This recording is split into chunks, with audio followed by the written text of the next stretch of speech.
കൃഷ്ണ. എല്ലാവർക്കും മാധവത്തിലേക്ക് സ്വാഗതം.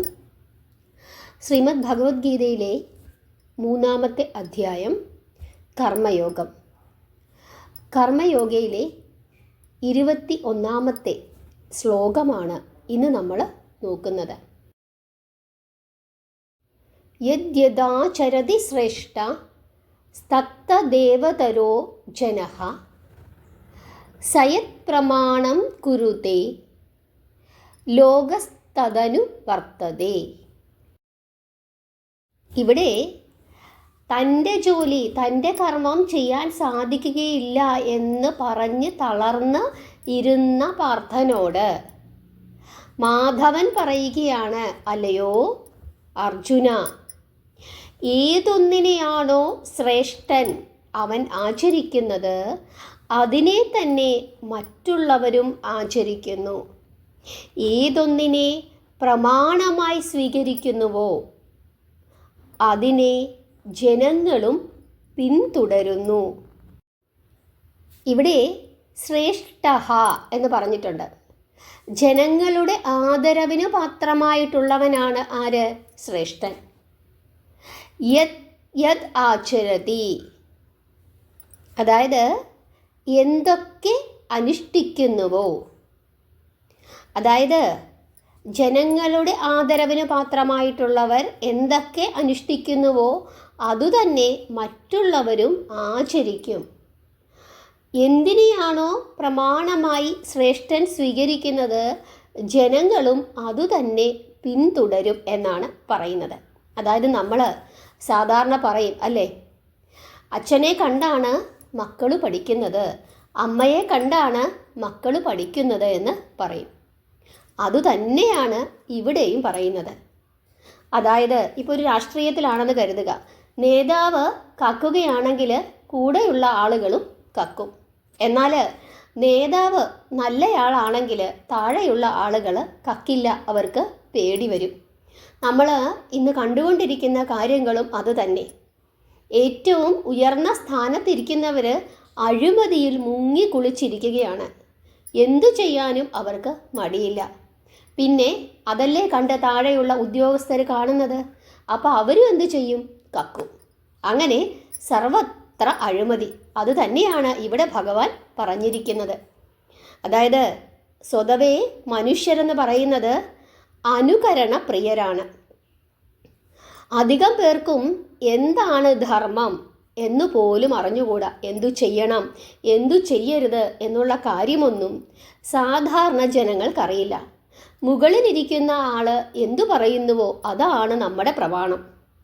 അവരെന്ത് ചെയ്യുന്നുവോ അതാണ് നമ്മുടെയും ശരി. ഇങ്ങനെയാണ് പോയിരിക്കുന്നത്. അതുകൊണ്ട് ജനസമ്മതി ലഭിച്ചിട്ടുള്ള പ്രശസ്തന്മാർ എന്തു ചെയ്യുന്നു എന്ന് നോക്കിയിരിക്കുകയാണ് താഴെയുള്ളവർ. അതനുസരിച്ചിട്ടാണ് താഴെയുള്ള ആളുകളും പ്രവർത്തിക്കുന്നത്. അതുകൊണ്ടാണ് നമ്മൾ കണ്ടിട്ടില്ലേ, ചില നേതാക്കന്മാർ പല വിഡ്ഢിതങ്ങളും വിളിച്ചു പറയും. താഴെയുള്ള അണികൾ അതെല്ലാം കണ്ണുമടച്ച് വിശ്വസിച്ചിട്ട് അവരത് ഏറ്റു പറഞ്ഞുകൊണ്ടിരിക്കും. ഒന്ന് ഇരുത്തി ആലോചിക്കുക പോലും ചെയ്യില്ല തങ്ങൾ എന്താണ് പറയുന്നത് എന്നുള്ളത്. അവരെന്ത് ചെയ്യും? അങ്ങ് അന്ധമായി ഇവരെ അങ്ങ് വിശ്വസിക്കും. ഇവിടെ ഭഗവാൻ ഇത് എന്തിനാണ് അർജുനനോട് പറഞ്ഞത്? അതായത് അർജുന, നീ ഒരു ക്ഷത്രിയനാണ്. ശത്രുക്കളായ കൗരവന്മാർക്ക് പോലും സമ്മതനായ ഒരു പ്രശസ്തനായ ക്ഷത്രിയനാണ് നീ. അങ്ങനെയുള്ള അർജുനൻ എന്തിൻ്റെയെങ്കിലും പേരിൽ ധർമ്മയുദ്ധം ചെയ്യാതെ പോവുകയാണെങ്കിൽ നാളെ നിന്നെയും ജനങ്ങൾ അനുകരിക്കും. അങ്ങനെ സ്വധർമ്മം വെടിയാൻ സാധാരണ ജനങ്ങളും തയ്യാറാകും. അവർ പറയും, അർജുനൻ ചെയ്തില്ലേ, പിന്നെ എനിക്കെന്താ ചെയ്താൽ എന്ന് ചോദിക്കും. അങ്ങനെ സമൂഹത്തിൻ്റെ പതനത്തിന് അർജുനൻ കാരണമാകും.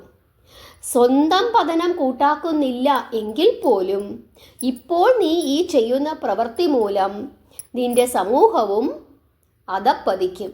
അതുകൊണ്ട് നീ നിന്റെ ജോലി ചെയ്യുക, ഭംഗിയായിട്ട് ചെയ്യുക, നിന്റെ കർമ്മം ചെയ്തേ തീരൂ എന്നുള്ളതാണ് ഭഗവാൻ ഇവിടെ പറഞ്ഞിരിക്കുന്നത്. സമൂഹത്തെ നേർവഴിക്ക് നയിക്കണം ഒരു ശ്രേഷ്ഠൻ. ഇതാണ് ഭഗവാന്റെ അഭിപ്രായം. നിങ്ങൾക്ക് മനസ്സിലായോ? നമ്മൾ കാണുന്നില്ലേ, മുകളിലുള്ള ആള് കക്കുന്നു, അദ്ദേഹം കക്കുന്നു, പിന്നെ എനിക്കെന്താ എന്ന് പറഞ്ഞ് താഴോട്ട് കക്കാൻ തുടങ്ങുന്നു. കാരണം ശ്രേഷ്ഠനെ കണ്ടാണ് പഠിക്കുന്നത്. ഒരു ഭരണാധികാരി അഴിമതിയിൽ മുങ്ങി കുളിച്ചിരിക്കുന്നു. അതുകൊണ്ട് താഴോട്ടുള്ള ഉദ്യോഗസ്ഥരും മറ്റണികളും ഇയാളെ കണ്ട് പഠിക്കുന്നു. അവരും അഴിമതി ചെയ്തുകൊണ്ടേയിരിക്കുന്നു. കാരണം അവരുടെ റോൾ മോഡലാണ് ഈ ഭരണാധികാരി അല്ലെങ്കിൽ ഈ ശ്രേഷ്ഠൻ. അതുപോലെ തന്നെ ഈ ശ്രേഷ്ഠൻ ഏതിനെയാണോ പ്രമാണമായി എടുക്കുന്നത് അതുതന്നെ താഴെയുള്ളവരും പ്രമാണമായി എടുക്കും. അയാൾ തെറ്റാണ് ചെയ്യുന്നത്, അങ്ങനെയാണെങ്കിൽ താഴെയുള്ള ആളുകളും അതേ തെറ്റു തന്നെ പിന്തുടരും. അതോടുകൂടി ആ സമൂഹം നശിക്കും. അതുകൊണ്ട് ശ്രേഷ്ഠൻ എപ്പോഴും നല്ല കാര്യങ്ങൾ ചെയ്തുകൊണ്ടിരിക്കണം. അങ്ങനെ ചെയ്തില്ലെങ്കിൽ അവൻ അധപ്പതിക്കുകയും താഴെയുള്ള ആളുകളെ കൂടി കുഴിയിൽ ചാടിക്കുകയും ചെയ്യും. അപ്പം അങ്ങനെ ആകരുത് അർജുന. നീ നിൻ്റെ ജോലികൾ കൃത്യമായി ചെയ്യണം. ജോലി ചെയ്താൽ മാത്രമേ മുമ്പോട്ട് പോകാൻ സാധിക്കുകയുള്ളൂ. ഇവിടെ ഭഗവാൻ വീണ്ടും വീണ്ടും അതുതന്നെയാണ് പറയുന്നത്. ജോലി ചെയ്യാതെ കാട്ടിപ്പോയി തപസ് ചെയ്താലൊന്നും നിനക്ക് മോക്ഷം ലഭിക്കുകയില്ല. നീ ഒരു ക്ഷത്രിയനാണ്, നീ ഒരു രാജാവാണ്. രാജാവിൻ്റെ ജോലി എന്താണോ അത് നീ ചെയ്യുക തന്നെ ചെയ്യണം. ആ ജോലികളെല്ലാം ചെയ്ത് ആ ഉത്തരവാദിത്തങ്ങളെല്ലാം പൂർത്തിയാക്കി അടുത്ത തലമുറയെ നീ ഈ രാജ്യം ഏൽപ്പിച്ചതിനു ശേഷം പിന്നീട് നിനക്ക് തപസ് ചെയ്യാൻ പോകണമെങ്കിൽ പോകാം, അത് നിൻ്റെ ഇഷ്ടം. പക്ഷേ ഇന്ന് നിൻ്റെ ഉത്തരവാദിത്തം, ഇന്ന് നിൻ്റെ മുമ്പിൽ വന്നു നിൽക്കുന്ന ഈ ഉത്തരവാദിത്തം, അതായത് ഈ യുദ്ധം, അത് എന്തിനു വേണ്ടിയിട്ടുള്ളതാണ്? ധർമ്മയുദ്ധമാണ്. കാരണം ഭൂമിയിൽ അസുരശക്തികളുടെ കാഠിന്യം, അവരുടെ ബാഹുല്യം വർദ്ധിച്ചിരിക്കുന്നു. ഭഗവാൻ അവതരിച്ചതു തന്നെ ഭൂമിദേവിക്ക് കൊടുത്ത വാക്ക് പാലിക്കുന്നതിന് വേണ്ടിയിട്ടാണ്. കാരണം അസുരന്മാരെ കൊണ്ട്, ദുഷ്ടന്മാരെ കൊണ്ട് എനിക്ക് ജീവിക്കാൻ പറ്റുന്നില്ല, എനിക്ക് സഹിക്കാൻ പറ്റുന്നില്ല, ഭഗവാനെ എന്നെ രക്ഷിക്കണമെന്ന് ഭൂമിദേവി ഒരു പശുക്കുട്ടിയുടെ രൂപത്തിൽ വൈകുണ്ഠത്തിൽ ചെന്ന് ഭഗവാനോട് പ്രാർത്ഥിച്ചപ്പോൾ ഭഗവാൻ പറഞ്ഞതാണ്, ദ്വാപരയുഗത്തിൽ ഞാൻ അവതരിക്കും, ശ്രീകൃഷ്ണനായി അവതരിക്കും എന്ന് പറഞ്ഞു. അന്ന് ദേവിയുടെ ഈ ദുഃഖം ഞാൻ മാറ്റിത്തരാമെന്ന് പറഞ്ഞിട്ടുണ്ട്. അപ്പോൾ അതിനു വേണ്ടിയിട്ടാണ് ഭഗവാൻ തന്നെ അവതരിച്ചത്.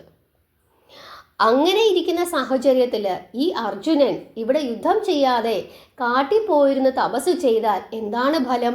വീണ്ടും വീണ്ടും ദുഷ്ടന്മാരിങ്ങനെ വർദ്ധിക്കും. അപ്പം അതുകൊണ്ട് നീ നിൻ്റെ ജോലി ചെയ്യുക. കാരണം അന്ന് വർണ്ണാശ്രമങ്ങളാണ്, 4 വർണ്ണങ്ങളാണ്. ഓരോ വർണ്ണാശ്രമത്തിലും ജീവിക്കുന്ന ആളുകൾക്ക് ഓരോരോ ജോലികൾ പറഞ്ഞിട്ടുണ്ട്. ഇന്ന് നമ്മൾ ഗവൺമെൻറ് ജോലികൾ പറഞ്ഞിട്ടില്ലേ? ഓരോ പോസ്റ്റിലിരിക്കുന്ന ആളുകളും അവരവരുടെ ജോലികൾ ചെയ്യണം. ഒരു അധ്യാപകൻ അവൻ്റെ ജോലി ചെയ്യണം, ഒരു രാഷ്ട്രീയക്കാരൻ അവൻ്റെ ജോലി ചെയ്യണം, നിയമനിർമ്മാണ പ്രവർത്തനങ്ങളിൽ ഏർപ്പെട്ടിരിക്കുന്ന മന്ത്രിമാർ അവർ അത് കൃത്യമായി ചെയ്യണം. തൂപ്പ് ജോലിക്ക് പോകുന്ന ആളുകൾ വൃത്തിയായി തൂത്ത് വൃത്തിയാക്കണം. അങ്ങനെ ഓരോരോ ജോലികളുണ്ട്. ആ ജോലികൾ അവർ കൃത്യമായി ചെയ്യണം. എങ്കിൽ മാത്രമേ അവർ അവരുടെ മേഖലയിൽ ശ്രേഷ്ഠന്മാരാവുകയുള്ളൂ. അതുപോലെ തന്നെയാണ് പണ്ട് വർണ്ണാശ്രമങ്ങളും. അവിടെ 4 വർണ്ണങ്ങളുണ്ട്. ആ 4 വർണ്ണങ്ങളിലും പെട്ട ആളുകൾക്ക് 4 തരത്തിലുള്ള ജോലികളാണ് പറഞ്ഞിരിക്കുന്നത്. ആ ജോലികൾ ചെയ്യാതെ അവർ ഒളിച്ചോടിപ്പോയതുകൊണ്ട് യാതൊരു കാര്യവുമില്ല എന്നാണ് പറഞ്ഞിരിക്കുന്നത്. ഇന്ന് അവരവരോട് പറഞ്ഞിരിക്കുന്ന കാര്യങ്ങളൊന്നും അവരവർ ചെയ്യുന്നില്ല. ഒരു അമ്പലത്തിൽ പൂജയ്ക്കായിട്ട് ഒരു പൂജാരിയുണ്ട്. ആ പൂജാരി വേണ്ട വിധത്തിൽ പൂജ ചെയ്യില്ല. പണത്തിന് വേണ്ടിയിട്ടുള്ള അത്യാഗ്രഹത്തിനാണ് ഇരിക്കുന്നത്.